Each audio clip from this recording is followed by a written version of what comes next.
guys, welcome you all. हम लोग जानते हैं कि इंग्लिश ग्रामर में पार्ट्स ऑफ स्पीच 8 होते हैं। जब हम लोग नाउन की स्टडी कर रहे थे तब हम लोगों ने देखा कि नाउन के कई रूप होते हैं। नाउन का जेंडर होता है, नाउन का केस होता है, नाउन का नंबर भी होता है। उसी तरह आज हम लोग वर्ब का कॉन्सेप्ट पढ़ेंगे। नाउन की तरह वर्ब में भी कई फॉर्म देखने को मिलेंगे और वर्ब का जो फॉर्म आज हम लोग पढ़ने जा रहे हैं वो है वर्ब का voice. So let's first see what is voice. Basically, voice is nothing but just a restructuring of a sentence. Voice बहुत बड़ी चीज नहीं है, बस किसी भी सेंटेंस में जो पार्ट्स होते हैं उसको हम लोग सिर्फ रीस्ट्रक्चर करेंगे। ये वाला पोर्शन इधर आ जाएगा, ये वाला पार्ट इधर चला जाएगा, बीच वाले पार्ट का क्या होगा, यही सब। सेंटेंस वही रहेगा, खाली सेंटेंस के कुछ पार्ट्स हम लोग इधर के उधर करेंगे, उसी को हम लोग वॉइस कहते हैं। अब चूंकि हम लोग पूरे सेंटेंस के स्ट्रक्चर को चेंज करेंगे, इसीलिए we have to study those under two heads. Verb का voice is divided into two parts, active voice and passive voice. Active voice में सेंटेंस का स्ट्रक्चर कुछ अलग होता है और पैसिव वॉइस में उसका स्ट्रक्चर अलग होता है। पैसिव वॉइस में सेंटेंस का मतलब वही रहता है, सेंटेंस की मीनिंग चेंज नहीं होती, लेकिन उसका स्ट्रक्चर चेंज हो जाता है। एक एग्जाम्पल लेके देखते हैं तब समझ में आएगा। Suhel writes a letter. इसमें कितने शब्द हैं? Suhel writes a letter, 4 words are there. इसका मतलब सुहेल चिट्ठी लिखता है। अब हम एक दूसरा सेंटेंस लिखेंगे जिसका अर्थ वही होगा, लेकिन इसके जो पार्ट्स हैं, 4 वर्ड्स जो है इसमें हैं, उसको आगे पीछे कर देंगे। अंतर कुछ नहीं होगा, बस लिखने का एक और तरीका हम लोगों को आ जाएगा।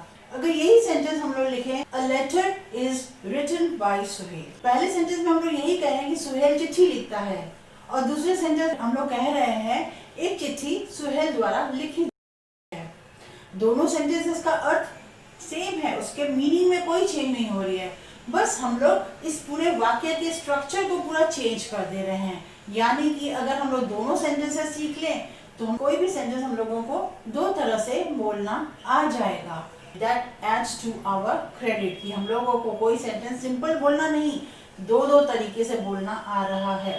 सो इसको हम लोग विभाजित किए हैं, active voice and passive voice. ये सेंटेंस लीजिए, आई लाइक हॉरर फिल्म्स। कोई भी सेंटेंस हम लोग देखें इंग्लिश ग्रामर का, अगर हम लोगों को उसका मीनिंग बदलना है, उसका स्ट्रक्चर बदलना है या कुछ भी उसके संग करना है, तो सबसे पहले हम लोग वर्ब अंडरलाइन करते हैं। वर्ब कौन सा है यहाँ पे? लाइक। वर्ब मीन्स कोई काम। अब ये काम कर कौन रहा है? ये कर रहा है आई। सो जो भी कोई काम करता है उसको हम लोग नाम देते हैं सब्जेक्ट। ये आई है सब्जेक्ट। सब्जेक्ट कोई काम करता है, काम इज द वर्ब। इस सेंटेंस में एक सब्जेक्ट आ गया, एक वर्ब आ गया। अब हम लोग तीसरी चीज देखेंगे, हॉरर फिल्म्स। मुझे पसंद है। क्या पसंद है? Horror films. तो हॉरर फिल्म्स क्या हो जाता है? Correct, this becomes an object. अगर आपको ऑब्जेक्ट समझने में कुछ कंफ्यूजन हो तो प्लीज मेरा इससे पहले वाला video, transitive and intransitive verbs वाला वीडियो जरूर देख लें। उसमें आपको सब्जेक्ट और ऑब्जेक्ट का कंसेप्ट एकदम क्लियर हो जाएगा। ऑब्जेक्ट से रिलेटेड पूरी डिटेल्स मैंने उसमें बताई है। हाँ, ट्रांजिटिव और intransitive verbs active passive voice में भी बहुत ध्यान देने वाले कंसेप्ट्स हैं। क्यों? क्योंकि जब भी हम लोग वॉइस से डील करते हैं उसमें हम लोग we are just talking about transitive verbs. क्यों? क्योंकि जब भी एक्टिव पैसिव वॉइस में कोई भी क्वेश्चंस आते हैं उसमें ज्यादातर यही कहा जाता है कि इस सेंटेंस को एक्टिव से पैसिव में बदलो, या पैसिव में है तो एक्टिव में बदलो। या दूसरे तरह के क्वेश्चंस आते हैं कि पूरे सेंटेंस में आइडेंटिफाई करो कि ये जो वर्ब है वो एक्टिव वॉइस में है कि पैसिव वॉइस में। तो सबसे पहले आप ये ध्यान दीजिए कि हम लोग जब भी एक्टिव से पैसिव कन्वर्ट करेंगे, चेंज करेंगे, तभी कर पाएंगे जब हम लोगों के पास उस पूरे सेंटेंस में एक सब्जेक्ट हो, एक ऑब्जेक्ट भी हो। ये पूरा एक्टिव वॉइस है। इसका पहले हम लोग पैसिव वॉइस देखते हैं कैसे होगा। पैसिव वॉइस में बदलेंगे तो the sentence gets changed to horror films are liked by me. तो आप दोनों सेंटेंसेस में देखो, दोनों सेंटेंस में सब्जेक्ट और ऑब्जेक्ट दोनों होना बहुत जरूरी है, वरना आप किसको बदलोगे? और ऑब्जेक्ट किस में होते हैं, कौन से वर्ब्स में? ट्रांजिटिव की इनट्रांजिटिव? Transitive verb. अगर आपको इसका आंसर नहीं आता, दैट मीन्स आपने मेरा ट्रांजिटिव इंट्रांजिटिव वर्ब वाला वीडियो नहीं देखा है। पहले वो वीडियो देख लीजिए, concept will become crystal clear. तो let me just say it in a nutshell कि ट्रांजिटिव वर्ब्स में ऑब्जेक्ट होते हैं, इंट्रांजिटिव वर्ब्स में ऑब्जेक्ट उनके साथ नहीं लगाए जाते हैं। यानी कि अगर एक्टिव वॉइस और पैसिव वॉइस को हम लोग चेंज कर रहे हैं एक दूसरे में, वहां पे हम लोगों को सब्जेक्ट भी चाहिए, ऑब्जेक्ट भी चाहिए, और जहां पे ऑब्जेक्ट होगा ही नहीं तो उसको कैसे चेंज करेंगे। यानी कि इंट्रांजिटिव वर्ब्स का पैसिव वॉइस नहीं बनता। इन दोनों सेंटेंसेस के बेसिस पे हम लोग देखेंगे एक्टिव वॉइस और पैसिव वॉइस के क्या क्या फीचर्स हैं। The first feature of active voice is subject is the doer, subject ही करता है, right. Point number 2, active voice में सब्जेक्ट को ज्यादा इंपॉर्टेंस मिल रहा है, क्लियर। थर्ड पॉइंट, जो उसका वर्ब है, वर्ब का जो फॉर्म है या वर्ब का नंबर है, वो सब कुछ सब्जेक्ट के हिसाब से चलेगा, क्योंकि सब्जेक्ट इंपॉर्टेंट है तो वर्ब का नंबर, वर्ब का फॉर्म सब कुछ सब्जेक्ट के हिसाब से होगा। अब जब हम दूसरा पैसिव वॉइस का सेंटेंस देख रहे हैं, उसमें ठीक उल्टा हो जाता है। यहाँ पे सब्जेक्ट जो है वो कुछ कर नहीं रहा है, उसके ऊपर कुछ हो रहा है। So first feature of passive voice is, यहाँ पे जो सब्जेक्ट बना हुआ है उस पर कुछ हो रहा है, वो कुछ कर नहीं रहा है। जैसे कि हॉरर फिल्म्स लाइक की जा रही हैं, तो हॉरर फिल्म सब्जेक्ट था, लाइक किए जा रहे हैं, तो हॉरर फिल्म्स कुछ कर नहीं रहे हैं, वो सिर्फ उनके ऊपर कुछ हो रहा है।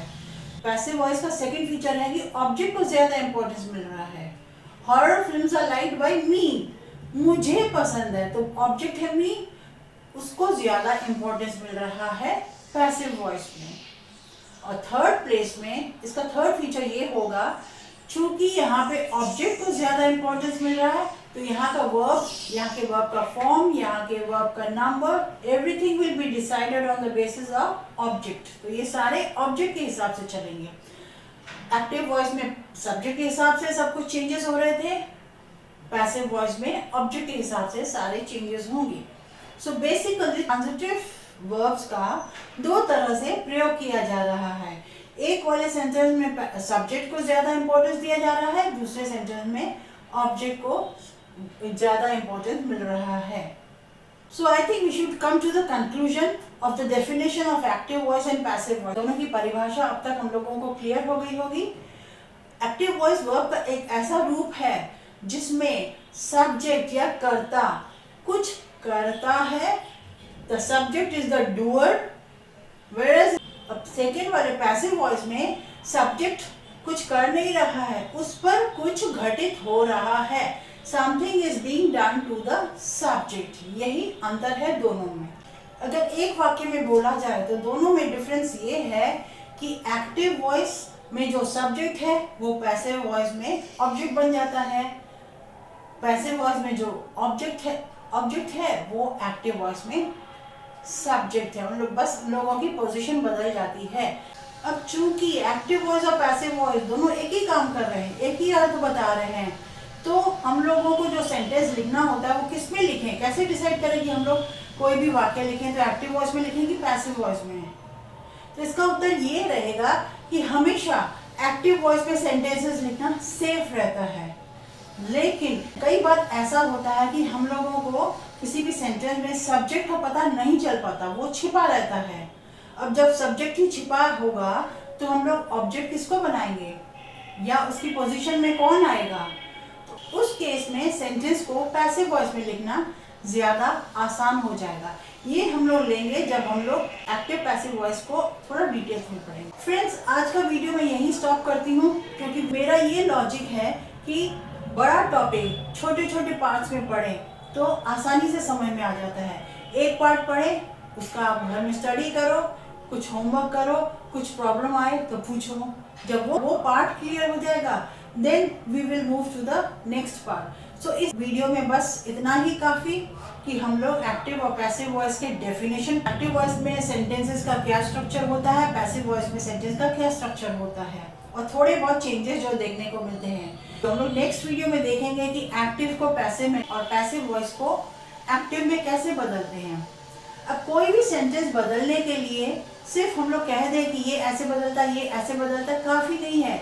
एक एक स्टेप लेके हम लोग चलेंगे। सेंटेंसेस पास्ट टेंस के हो सकते हैं, प्रेजेंट टेंस के हो सकते हैं, फ्यूचर टेंस के भी हो सकते हैं। तो यानी कि जब भी हम लोग चेंज पढ़ेंगे तो हम लोग प्रेजेंट टेंस के सारे चेंजेस कैसे होते हैं वो देखेंगे, पास्ट टेंस के सारे चेंजेस देखेंगे, फ्यूचर टेंस के भी सारे चेंजेस देखेंगे। लेकिन प्रॉब्लम यहीं तक नहीं रुकती। हम लोग जानते हैं प्रेजेंट टेंस में भी डिविजन्स हैं, simple present, present continuous, present perfect and perfect continuous. Present tense में भी 4 पोर्शन में हम लोगों को पढ़ाई करनी होती है और चारों तरफ में conversion from active to passive different rules follow करता है। उसी तरह पास्ट टेंस में भी हम लोग देखेंगे 4 तरह के पोर्शंस हैं। The same thing comes with future tense, यानी कि हम लोग 3 टेंस के कन्वर्जन समझ लें काफी नहीं है, हम लोगों को टोटल 12 तरह के कन्वर्जन देखने पड़ेंगे अगर हम लोगों को कंप्लीट नॉलेज चाहिए एक्टिव पैसिव वॉइस में।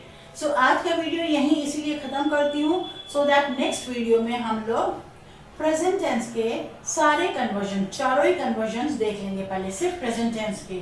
तब तक के लिए आपका ये होमवर्क रहा कि बेसिक कॉन्सेप्ट्स में अगर आपको कोई परेशानी हो तो मुझसे आप आराम से पूछ सकते हैं। Thank you.